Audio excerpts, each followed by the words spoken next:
The latest. Thank you for your love and support. I appreciate you all. Has our leaders finally woken up to the reality of life?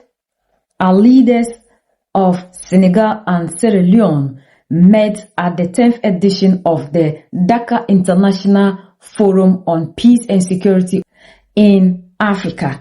And they said the era of foreign powers deciding the solution of Africa is over. And not because we do not want partnership with other people or we are ungrateful, but it's because partnership or agency where we are not involved is like we are just being managers of things instead of taking control over our own security. And for that matter, we want to now decide how to do things for ourselves instead of allowing other people to come into the continent to claim they are providing us with security, yet they are meddling in the affairs of the African. And for that matter, we are not moving forward. They went ahead to talk about how we are seeing a lot of things that are changing. We are moving forward with democracy, and other places, sometimes you go to one region, they have democratic leaders. You know, it is Mali, Niger, and Burkina Faso they are referring to, where they claim that, and then democracy is not working in some parts.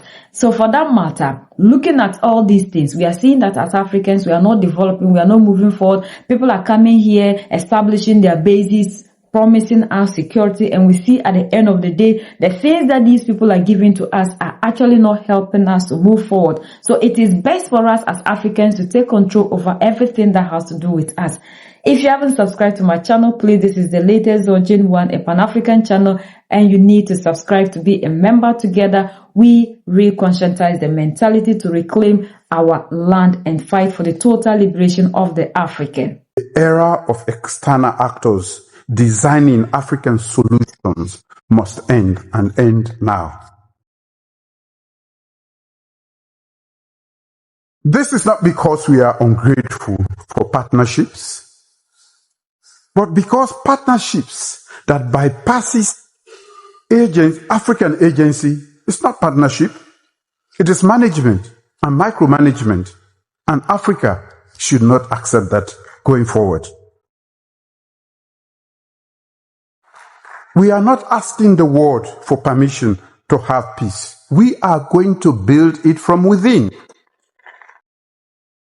Africa must no longer be content with being the object of desire among great powers, nor with being the stage for energy and mining rivalries.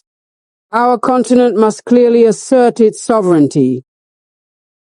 We must no longer accept that our security agenda is defined elsewhere. That our priorities are dictated by foreign interests. That our strategic space is occupied without our consent. Africa is at the crossroads. On one hand, we see democratic progress, and on the other hand, we see democratic regression. Sometimes in the same region, and sometimes in the same year. We see a generation of young Africans building extraordinary things with their bare hands, and in the same breath being recruited on constitutional changes of government, organized crime that has found a home in our governance gap, and a growing dangerous gulf between citizens and the state that are meant to serve them. These are the daily realities of millions of Africans who have not felt the peace we speak of in rooms like this. Peace is not just the absence of war. It is actually the presence of justice, opportunity, and trust between citizens and the state. That is the standard, not the silence of guns, but the sound of happy people who understanding not just borrowed frameworks dressed in African clothing. I want to speak a little personally for a moment, because this is not theory for me. I was once a military officer who defended my nation in the time of conflict. Sierra Leone emerged from a brutal civil war. We lost a decade, lost hundreds of lives, 2000s, we lost the trust between citizens and institutions, a loss that takes a generation to rebuild. I have sat with women who rebuilt communities with no support from state structures. I have spoken with young men and women who once were soldiers and are now in positions of trust. I have watched a country and militancy. Ladies and gentlemen, we cannot secure what we have not invested in. In Sierra Leone, youth empowerment is not a social policy. It is a national security imperative. A young population, we cannot secure what we have not invested in. In Sierra Leone, youth empowerment is not a social policy. It is a national security imperative. A young population that is educated, skilled, and genuinely helpful is our strongest guarantee against instability. And this is not unique to Sierra Leone. It is the universal logic of prevention. The same logic applies to women. African women have been peace builders long before any institution recognized them as such.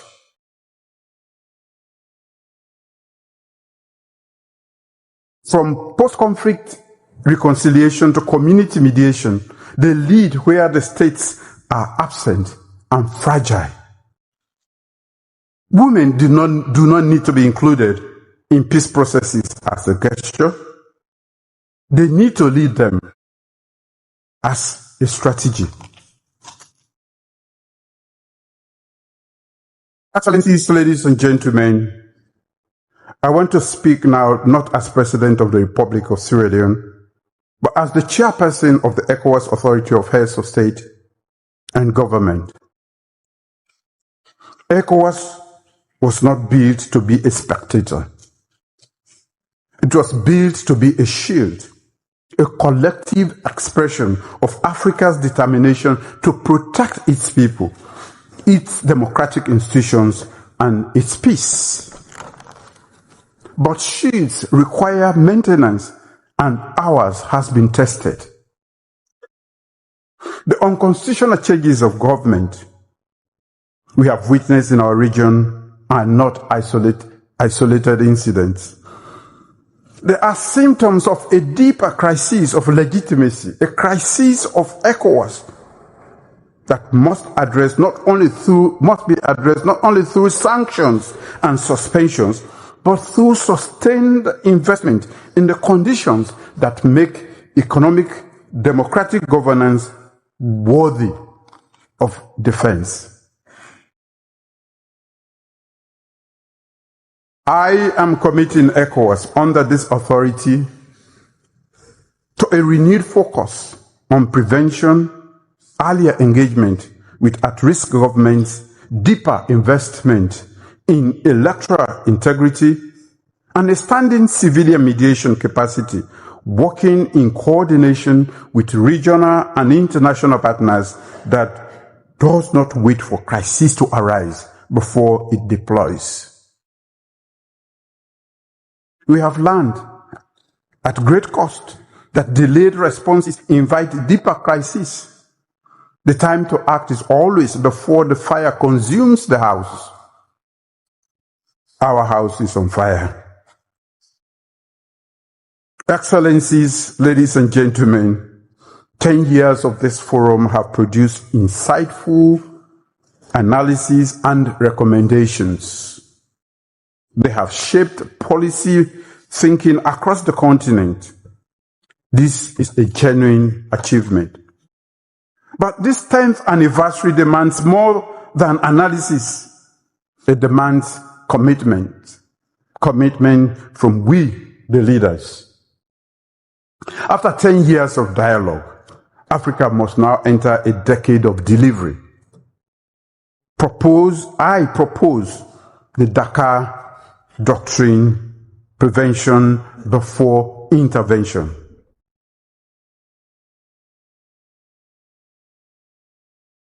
Let this forum formally adopt as its guiding principle going forward that African peace and security strategy must be anchored in the doctrine of prevention before intervention. That governance investment,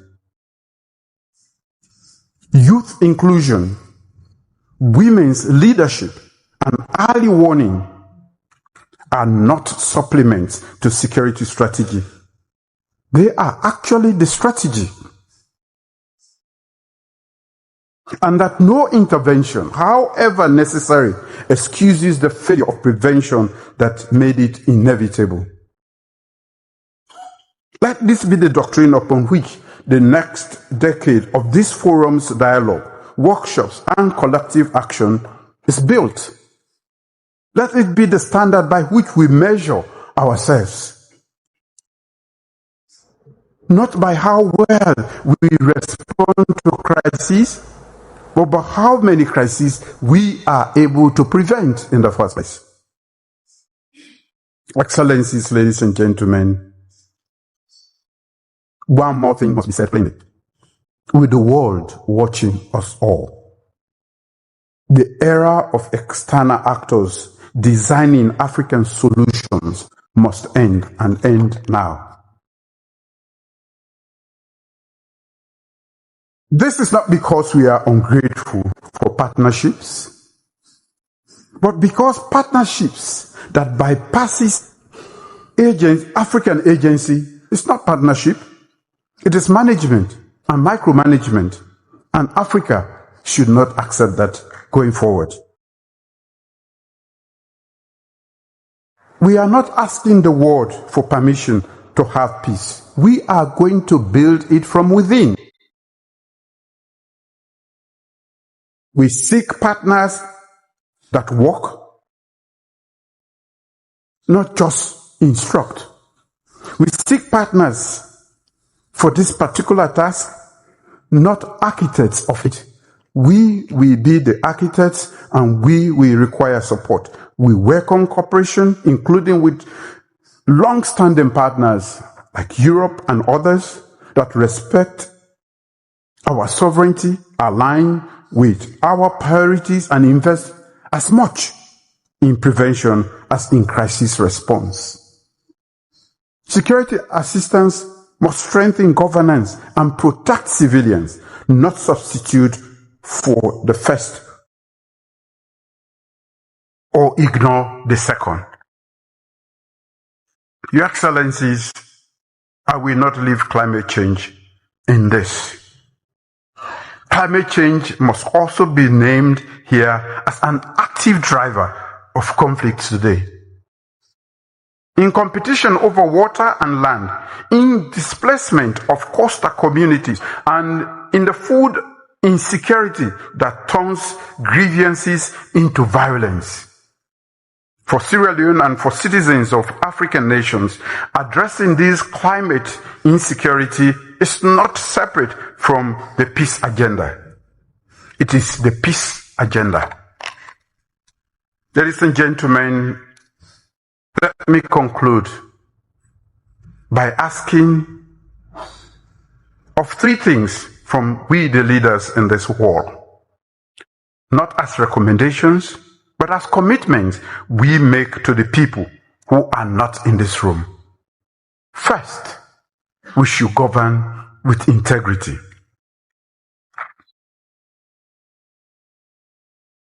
We should strengthen institutions that earn trust and uphold the constitutional order and also the social contract.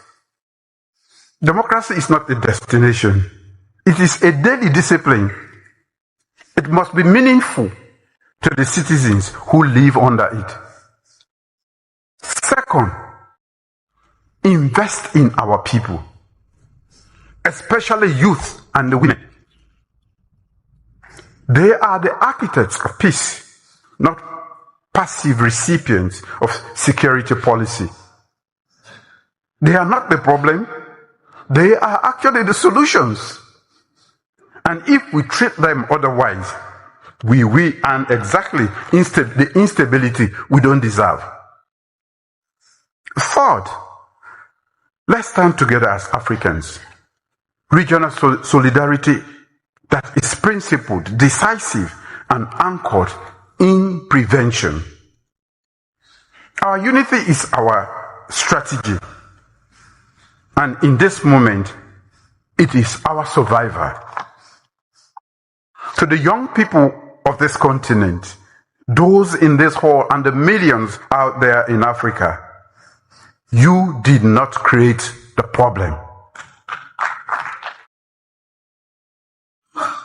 We are here to solve those problems. But you will live with the consequences if we solve them or do not solve them. You are not the future. You are actually the present. And every decision made in these rooms, like this one, in the end, a decision about whether your life will be different from the life of those who lived before you. We owe you more than speeches, like this long one I've given. We owe you institutions that work, economies that include you, and a continent that refuses to waste your energy, potential, and creativity. That is the promise this forum must keep. That is the dialogue translated into action, and its conclusion into measurable progress on the ground. Let the next decade of this forum reflect on an Africa that has chosen unity over fragmentation, institution over instability, and peace rooted in justice over peace imposed by force. History will not judge this generation by the eloquent speeches that we make. I don't know if mine is eloquent.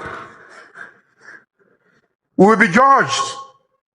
We will be judged by the courage of our commitment and by whether the young people we spoke about today are better served by the decisions we make after today.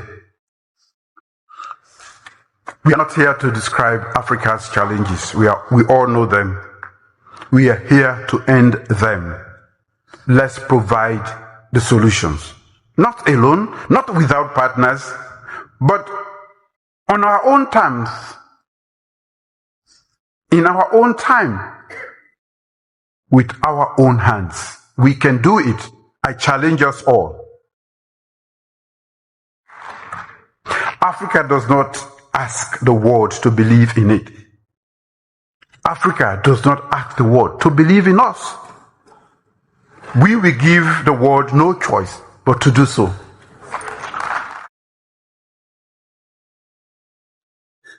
So, the challenge is ours. On that note, I thank you all. Ladies and gentlemen, when this forum was created more than 10 years ago, the rise of jihadism was already taking hold in the Sahel and the Horn of Africa. It was already calling for the European continent needs to further strengthen its internal capacity for strategic reflection on its own security, to boldly assert its own independent voice, and to develop its own comprehensive solutions. Throughout all these editions, Dakar has established itself as a capital of African and international strategic dialogue,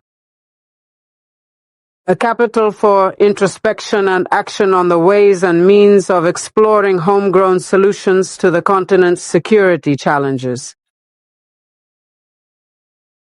As we are all gathered here together today, this deep-seated conviction of ours has not weakened in the slightest.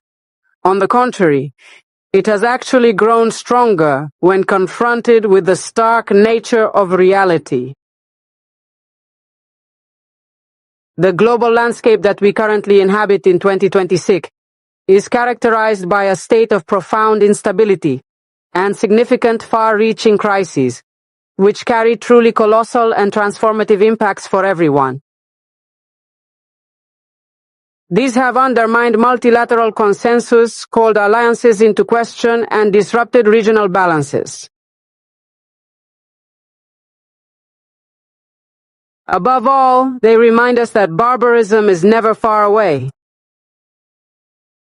In the Middle East, the conflict in Gaza presents humanity with tragic images that wound our consciences and affects our sensitivities. Furthermore, for the past 2 years, we have witnessed deep commercial rifts between major powers, with a marked desire to return to economic protectionism and an unprecedented retreat into isolationism.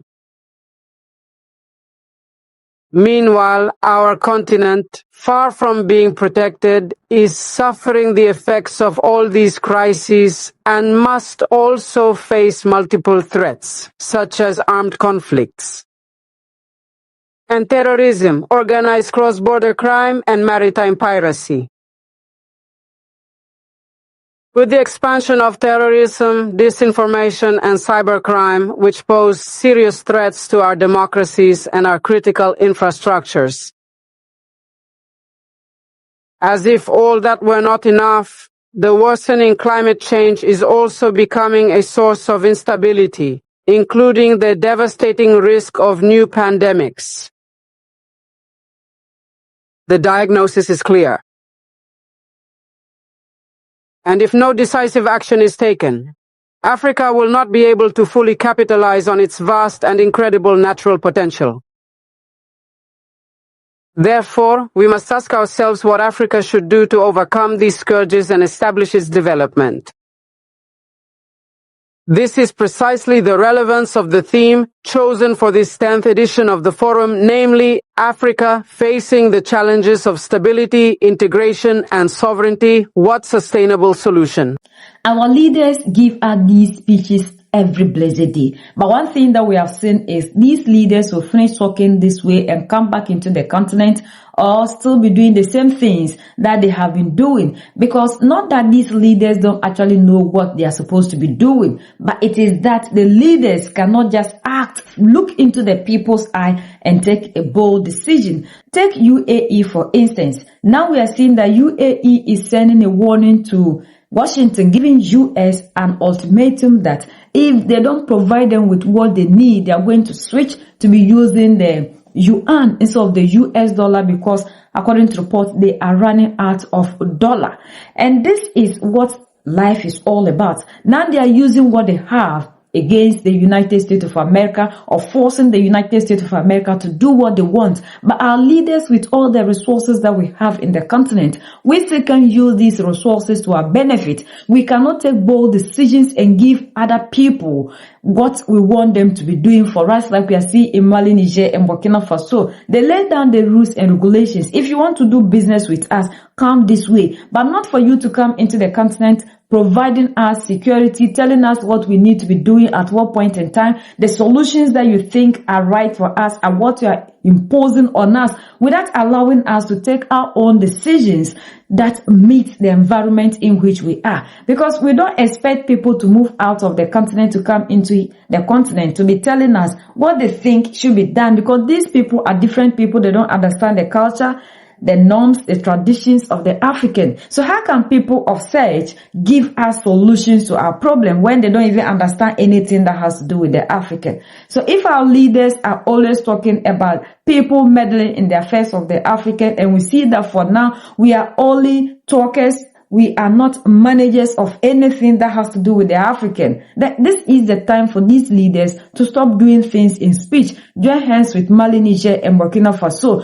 Like Mother Abio's wife said, even if you want to do the right thing, these people will not allow you because they will use the opposition against you. But this is the time that all Africans can come together if truly these democratically elected leaders truly wants Africa to move forward. This is the time for them to unite with the leaders in Mali, Niger, and Burkina Faso, because we've seen that when we are all together, nobody can be used against the other. But if we continue to allow other people to divide us and to be serving people doing the bid that they want in Africa and not what we think is right for us, Africa will continue to be doing the talking. Look at Singapore, look at China.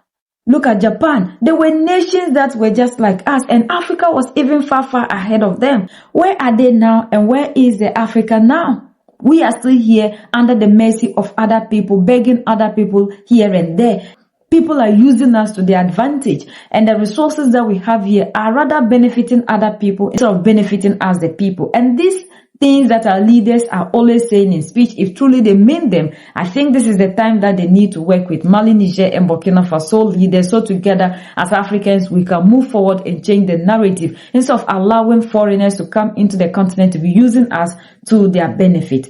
We are the only ones that can set ourselves free. United we stand, divided we fall, and united we keep standing forever and ever. The greatest enemy of the African is mental slavery. So let's decolonize ourselves from mental slavery. Let's keep sharing to educate our brothers and sisters. Together we'll make Africa great for ourselves and the next generations that are going to come. So that's the latest around the world, in Africa, West Africa, and in Senegal and in Sierra Leone.